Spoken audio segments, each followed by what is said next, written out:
Bonjour à toutes et à tous. Même si je ne peux pas être parmi vous aujourd'hui, je tenais toutefois à vous dire quelques mots en ouverture de la première édition régionale de nos ateliers de la transformation RH.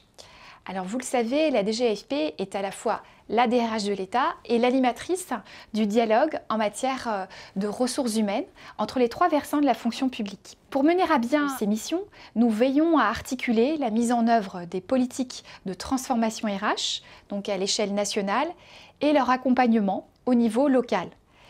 Nous nous appuyons pour cela sur le réseau des plateformes régionales des ressources humaines et qui conduisent un travail tout à fait considérable pour accompagner ces évolutions dans un contexte marqué par de nombreuses transformations et restructurations. Je salue à ce titre les équipes de la PFRH Bretagne qui ont immédiatement répondu présentes quand nous les avons sollicitées et quand nous avons initié ce cycle d'ateliers régionaux. Elles se sont fortement mobilisées ces dernières semaines pour l'organisation de cet atelier dans le contexte sanitaire difficile que nous connaissons. Certains d'entre vous ont peut-être déjà eu l'occasion de participer à nos ateliers nationaux de la transformation RH. Au travers de ce cycle d'ateliers lancé en 2020, nous souhaitons encourager l'échange entre professionnels des RH, mais aussi l'ouverture sur les pratiques d'autres professionnels issus des administrations en France, en Europe et à l'international, mais aussi issus du secteur privé. En lien avec les PFRH, nous avons choisi d'axer le cycle 2020-2021 des ateliers sur 4 thématiques. La mobilité et la gestion des parcours professionnels, d'une part, la transformation numérique, d'autre part, l'évolution des collectifs de travail et enfin l'attractivité et le recrutement. Et c'est ce dernier thème qui sera exploré aujourd'hui sous un angle essentiel, la synergie et la collaboration entre deux des acteurs d'un recrutement réussi, donc à savoir les managers et les professionnels des ressources humaines. Chacun a un rôle à jouer à chacune des étapes pour mener au mieux le processus de recrutement, de la réflexion sur le besoin à l'arrivée du nouveau collaborateur dans son équipe. Vous le savez peut-être, mais cette question du recrutement est tout à fait centrale dans les politiques de ressources humaines que la DGAFP mène. Et l'adoption de la loi du 6 août 2019, puis d'un plan de transformation de la fonction recrutement en janvier 2020, ont permis de définir les modalités d'une transformation profonde et globale de la fonction recrutement. C'est un travail qui se fait afin de répondre à un triple défi.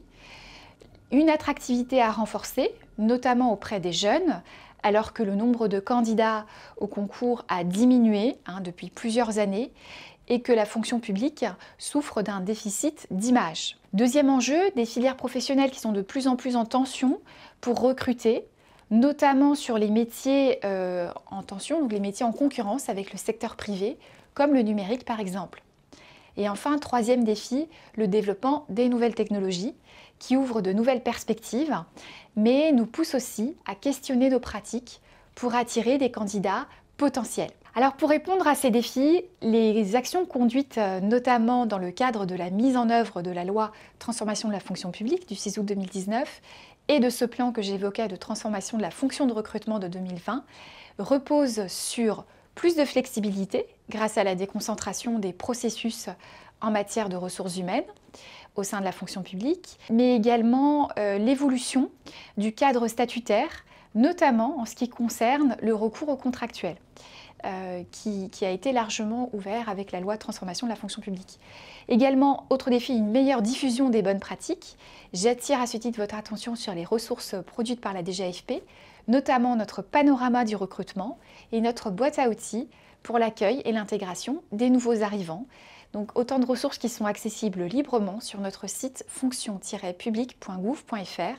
Dans le cadre de son école du management et des ressources humaines, le MRH, la DGAFP propose aussi régulièrement des événements à destination des professionnels des ressources humaines et des managers des 3 fonctions publiques. Enfin, on souhaite travailler sur une meilleure visibilité sur les opportunités de recrutement grâce au site Place de l'emploi public qui centralise désormais les offres d'emploi dans la fonction publique, mais aussi grâce à une réflexion sur l'image de marque de l'État en tant qu'employeur sur laquelle nous travaillons actuellement. J'ai hâte de prendre connaissance des conclusions de vos échanges qui permettront, j'en suis sûre, d'enrichir et de compléter l'offre que j'évoquais par de nouveaux exemples de bonnes pratiques pour que managers et professionnels des ressources humaines puissent contribuer ensemble à la transformation de cette fonction recrutement dans la fonction publique. Je vous remercie pour votre attention et je vous souhaite un excellent atelier.